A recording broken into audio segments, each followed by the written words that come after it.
हाय नमस्ते and welcome. मैं अनिकेत भावे आप सभी का मेरे एजुकेशन हाउस यूट्यूब चैनल पे तहे दिल से स्वागत करता हूं।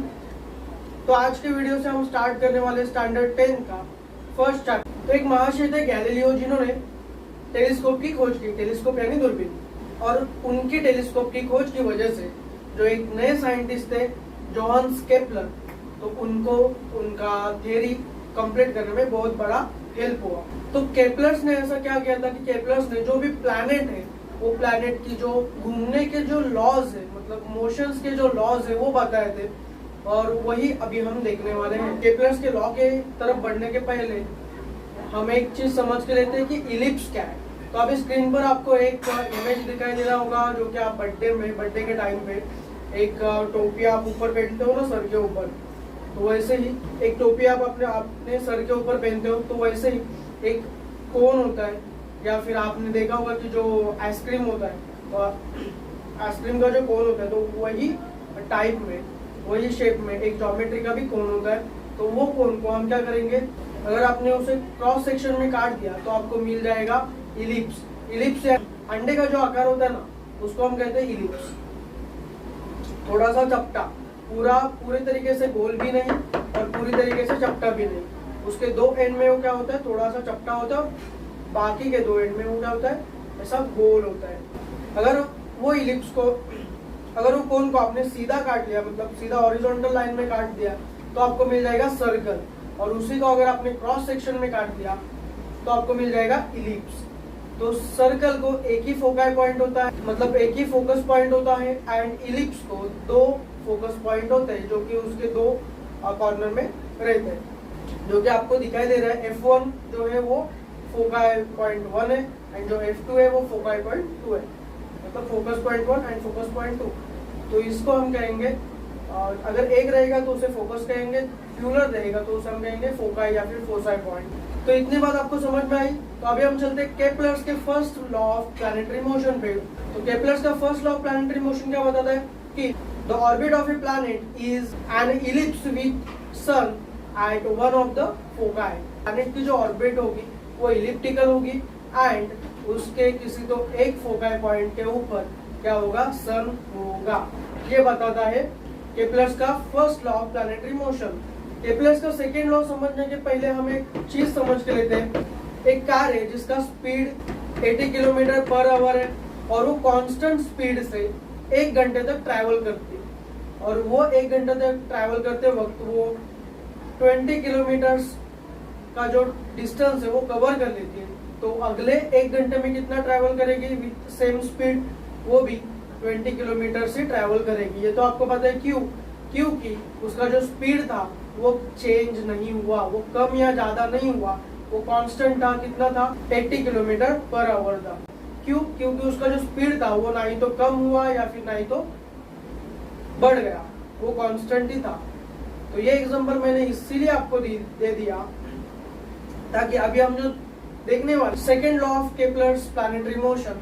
तो second law of Kepler's planetary motion क्या बताता है कि the line joining the planet and the sun sweeps equal area in equal interval of a time. मतलब क्या है कि आपको एक स्क्रीन दिखाई दे रही होगी जिस पर एक इमेज है, तो देखिए वो देखिए कि Kepler second law of planetary motion. तो अभी आपको इमेज एक दिखाई दे रही होगी, तो वो इमेज में एक सन है एंड एक प्लैनेट है, जो कि प्लैनेट रहेगा अर्थ, क्योंकि अभी हम अर्थ के रहवासी है, अर्थ के लिविंग ऑर्गेनिजम्स में से एक है, तो हम लेके चलते हैं अर्थ को ही। तो देखिए अर्थ में अर्थ क्या करता है, 24 घंटे में सूरज को एक उसका जो रिवॉल्यूशन होता है वो कंप्लीट कर लेता है। ये बात तो आपको पता, 24 घंटे में एक वो कंप्लीट रिवॉल्यूशन कंप्लीट करता है। जब भी आप रात को 10 या 11 बजे सोते हो और दूसरे दिन सुबह उठते हो, तो क्या होता है, सुबह दिन ही रहता है ना कि शाम ही रहती है, रात ही रहती है, पूरा दिन तक घूमते बैठो रात ही रहेगी, ऐसा कुछ होता है क्या, नहीं होता। वो क्यों होता है, बिकॉज ऑफ अर्थ की जो कांस्टेंट स्पीड है उसकी वजह से। अगर एक दिन भी अर्थ के मन में आ गया ख्याल कि भाई आज तो मेरा स्पीड बढ़ाना है, तो बहुत ज्यादा बढ़ाना है या फिर बहुत ज्यादा कम करना है, तो क्या होगा, तो कभी दिन शुरू होगा, कभी रात खत्म होगी, वो आपको पता भी नहीं चलेगा, और पूरा जो क्या बोलते हैं उसको, एनवायरमेंट है वो पूरा चेंज हो जाएगा। तो देखिए A and B, A B ने एक दिन में जितना डिस्टेंस ट्रैवल किया है उतना ही डिस्टेंस सी एंड डी ने भी एक दिन में ट्रैवल किया है। चलो तो मान के चले कि ए से स्टार्ट हुआ प्लैनेट रिवॉल्यूशन करने के लिए, मतलब चक्कर काटने के लिए उसने चालू कर दिया, और बी पे जाके वो रुक गया मतलब इन द सेंस ऑफ कि वहां तक उसका डिस्टेंस उसने कवर कर लिया। वो डिस्टेंस था, समझ के चले कि 10 दिन में अर्थ ने पॉइंट ए से निकलकर पॉइंट बी तक पहुंचने तक उसका जो डिस्टेंस था वो मान के चले कि वो था 10 लाख किलोमीटर। तो पॉइंट सी से जब वो रोटेट करना चालू कर देगा या फिर मूव हो जाएगा पॉइंट डी की तरफ, तभी भी वो कितना डिस्टेंस कवर कर लेगा? 10 लाख किलोमीटर का ही डिस्टेंस वो अगले 10 दिन में ही कवर कर लेने वाला है, क्योंकि अर्थ का जो भी स्पीड है वो कभी भी चेंज नहीं होती। उसकी स्पीड क्या होती है? सेम रहती है, कांस्टेंट रहती है। जितना पहले 10 दिन में अर्थ ने डिस्टेंस ट्रैवल किया था ए से लेकर बी तक, वो था 10 लाख किलोमीटर। सी से मूव होने के बाद जब वो डी पर पहुंचेगा तो भी कितना रहेगा? 10 लाख किलोमीटर ही रहेगा। वो कभी भी चेंज या कम ज्यादा नहीं होगा। ये बात समझ में आई? थर्ड लॉ समझने के पहले हम क्या करते, थोड़ा सा उसके पीछे का रीजन स्ट्रैटेजी समझ के लेते। देखिए अबे स्क्रीन पर आपको एक इलिप्स का एक इमेज दिखाई दे रही होगी, जिसमें उसको एक हॉरिजॉन्टल एंड वर्टिकल लाइंस होगी और वो एक पॉइंट पे क्रॉस एक दूसरे को छेद करके चले जाते हैं, मतलब सेक्शन करके चले जाते हैं, इंटरसेक्ट करके चले जाते हैं। तो वो पॉइंट को हमने नाम ओ करके, तो उसमें का जो हॉरिजॉन्टल लाइन है तो वो हॉरिजॉन्टल लाइन को हम कहेंगे मेजर एक्सिस, एंड जो वर्टिकल लाइन है तो वो वर्टिकल लाइन को हम कहेंगे माइनर एक्सिस, जो कि पॉइंट ओ तक ही, मतलब जो इंटरसेक्ट होने वाला पॉइंट है वहां तक ही, सपोज पॉइंट ए से चालू होकर वो इंटरसेक्ट होने वाले ओ पॉइंट तक ही गया तो उसे हम कहेंगे हॉरिजॉन्टल रहेगा। सेम ही मेजर एक्सिस एंड बी से निकलकर या फिर सी से निकलकर वो अगर पॉइंट डी ओ तक गया, पॉइंट ओ तक गया तो हम सेम ही माइनर एक्सिस। केपलर्स के third law of planetary motion के ऊपर ये लॉ समझने में ज्यादा ट्रिकी है एंड थोड़ा सा डिफिकल्ट भी। तो देखिए ये लॉ क्या कहता है, the square of its period of revolution around the sun is directly proportional to the cube of a mean distance of a planet from the sun. तो अभी हम एक एग्जांपल देख लेते हैं। सपोज तो सन के अराउंड कोई भी एक प्लैनेट रहेगा, वो अगर एक चक्कर कंप्लीट कर रहा है तो वो एक ही जगह से पूरा चक्कर कंप्लीट करेगा क्या? नहीं करेगा। तो उसके लिए क्या होगा, वो अलग अलग जगह पर, मतलब उसका पोजीशन चेंज होगा। कभी वो पॉइंट ए पे होगा, कभी वो पॉइंट बी पे होगा, कभी वो पॉइंट डी पे होगा, या कभी वो दूसरे अलग पॉइंट पर भी होगा। तो ये सब जगह पर जो सन के साथ डिस्टेंस होगा वो प्लैनेट का, वो क्या होगा?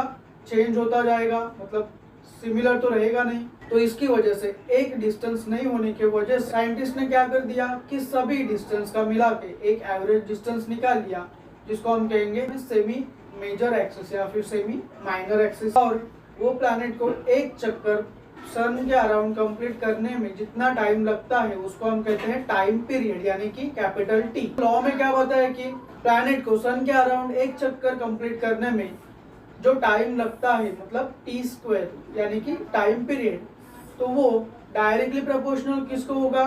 जो भी उसका मीन डिस्टेंस है, प्लैनेट एंड सन के बीच का जो भी मीन डिस्टेंस है, एवरेज डिस्टेंस को वो क्यूब होगा। आपके पास अभी एक फॉर्मूला बन जाता है, T square is directly proportional to the R cube. इसमें क्या होता है कि टी स्क्वायर जो कि आपका टाइम पीरियड होगा, मतलब एक, एंड आर क्यूब जो कि आपका मीन डिस्टेंस होगा। तो अभी हम नेक्स्ट इसमें डायरेक्टली प्रोपोर्शनल का सिंबल हटा देंगे तो वहां पर क्या हो जाता है, T square is equal to K into R cube. तो अभी यहाँ पर k क्या है, वो हमारा k कांस्टेंट है, जो जिसकी वैल्यू कभी भी चेंज नहीं होती। तो अभी हम नेक्स्ट स्टेप में क्या करेंगे, r क्यूब है उसको हम दूसरी साइड में लेके आएंगे। तो T square divided by R cube is equal to k, ये आपका हो जाता है। किसी भी प्लैनेट को सन के अराउंड एक चक्कर लगाने में कितना टाइम लगता है, तो उसका एवरेज डिस्टेंस क्या होगा और उसका टाइम उसको कितना लगेगा, ये आप ये फॉर्मूले से कैलकुलेट कर सकते हैं। तो आशा करता हूँ कि आपको ये वीडियो पसंद आया होगा।